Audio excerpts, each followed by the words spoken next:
Neno hili, tendo hili linabomoa amala 100 sana, kitendo cha ibada ya miaka 100. Je, unaweza wewe kula hasara ukubali jambo la miaka 100, umri ambao sidhani hivi sasa kama kuna mtu ataweza kufika miaka 100? Wasani wa umma Muhammadi katika umri ni miaka 63 na umati wake vile vile.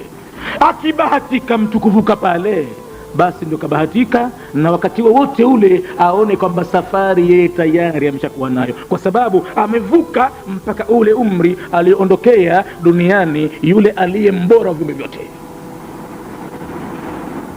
Sasa ukija ukiambiwa amali yako ya miaka 100 imeteketea, unadhani utakuwa na nini wewe baadaye? Hii ndiyo hali ya binadamu na ulimi wake. Ulimi wako mwanadamu utumie vizuri sana.